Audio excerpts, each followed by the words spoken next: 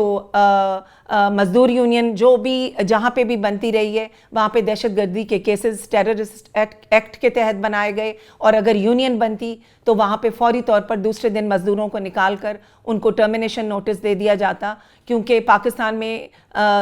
کوئی کسی قسم کا قانون تو جنگل کا قانون یہاں پہ لاگو کیا گیا، اور اس جنگل کے قانون میں سے بھی اگر ہم نے اس تحریک کو آگے چلایا ہے، مزدوروں کی ایک منظم تحریک بنانے کی کوشش کی ہے، اور جتنے بھی مزدوروں نے آواز اٹھائی ہے میں ان کی اس تحریک کو سلام کرتی ہوں۔ ہمیں ناکامیاں بھی ہوئیں ٹریڈ یونین تحریک میں، ہمیں چیلنجز بھی آئے، ہم نے جیلیں بھی کاٹیں، ہم نے کیسز بھی بھگتائے، ابھی بھی NIRC میں ہمارے کیسز جو ہیں وہ مختلف چل رہے ہیں۔ ابھی تھوڑی دیر پہلے بھی کال آئی ہے جس میں ہمیں کہا گیا ہے کہ آپ آئیں کل آ کر اپنی شہادتیں ریکارڈ کروائیں، اور تاکہ NIRC میں جو آپ کے کیسز ہیں ان کو وہ کیا جائے۔ تو کیوں یہ کیسز کیوں بنتے ہیں کہ جب ہم ٹریڈ یونین بناتے ہیں تو وہاں پہ سرمایہ دار یہ نہیں چاہتا کہ مزدوروں کی کوئی آواز ہو، وہ اپنے حق کی بات کریں، وہ سرمایہ میں سے اپنا حصہ مانگیں جو ان کا جائز حق ہے، جو سرمایہ دار چاہتا ہے کہ وہ ان کو نہ دیا جائے۔ تو میں سمجھتی ہوں کہ بہت سے چیلنجز ہم نے ٹریڈ یونین تحریک نے برداشت کیے، اور ایز اے ویمن ایکٹیوسٹ تو میں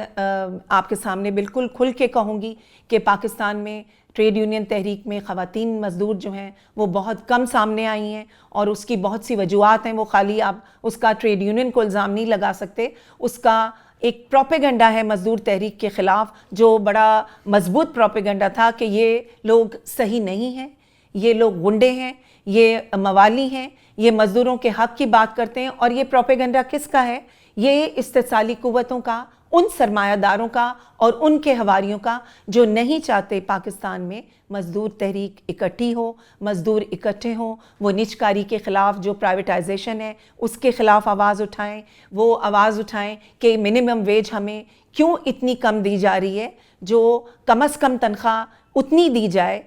جس میں ایک انسان عزت کے ساتھ اپنے بچوں کے ساتھ گزارا کر سکے۔ تو میں سمجھتی ہوں کہ یہ ہمارے جائز حقوق ہیں جن کو لینے کے لیے ہم نے اسٹرگل کی، اور ہم کر رہے ہیں، اور آمریت میں ہمیں بہت زیادہ چیلنجز ہوئے، اور ابھی بھی ہمیں بہت زیادہ چیلنجز ہیں۔ ہم کوئی اتنے خوش نہیں ہیں کہ موجودہ جو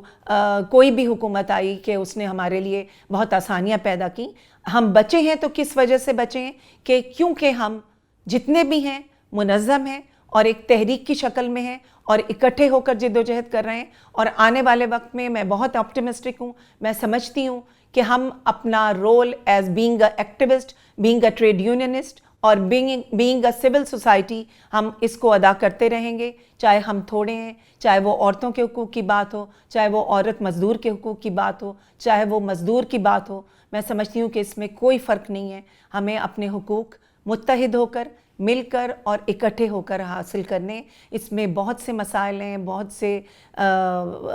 میں سمجھتی ہوں گھمبیر مسائل ہیں کہ آپ کے گھر والے بھی آپ کو اجازت نہیں دیتے، آپ کے فیملی آپ کو اجازت نہیں دیتی، سرمایہ داروں کا مؤثر پروپیگنڈا ہوتا ہے، وہ نہیں چاہتے کہ ٹریڈ یونین تحریک جو ہے وہ مضبوط ہو، لوگ اکٹھے ہوں اور اکٹھے ہو کر اپنے حق کی بات کریں۔ اور اسی لیے جب آپ ٹریڈ یونین بناتے ہیں تو کوشش کی جاتی ہے کہ دوسرے دن ملازمتوں سے لوگوں کو نکال دیا جائے، اور پھر ہم ان کو ملازمتوں کی بحالی کے لیے ان کے کیسز لڑتے ہیں اور کورٹوں میں جاتے ہیں، مختلف court, labour court number 1، labour court number 2، labour court number 3، پھر ہائی کورٹ، اور پھر اسی طرح سے سپریم کورٹ میں۔ تو یہ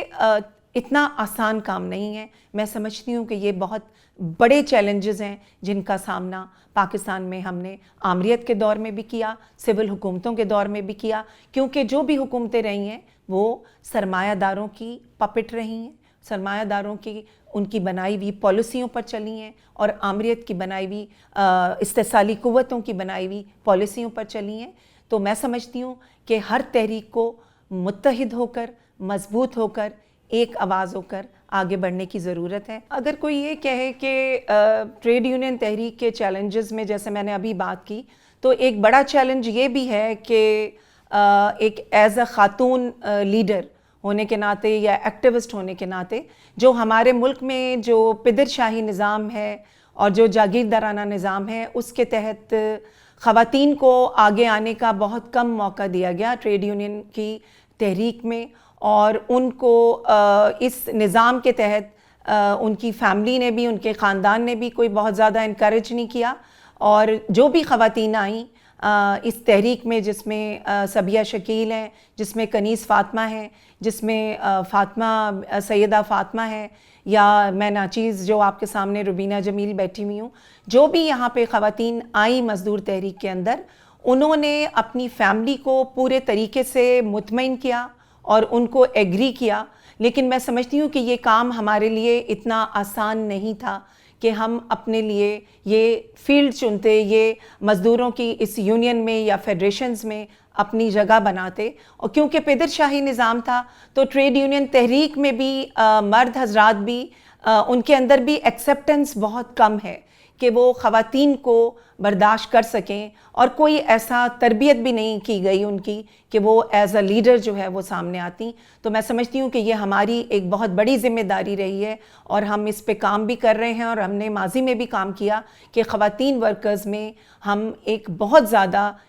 کیا کہنا چاہیے کہ ان کو متحرک بھی کیا ہے، اور آگے بھی ہم ان کو متحرک کریں گے. کیونکہ یہ جو جاگیردارانہ نظام ہے اور یہ پیدر شاہی نظام جو ہے، اس کے تحت چیلنجز بہت زیادہ ہے. ایک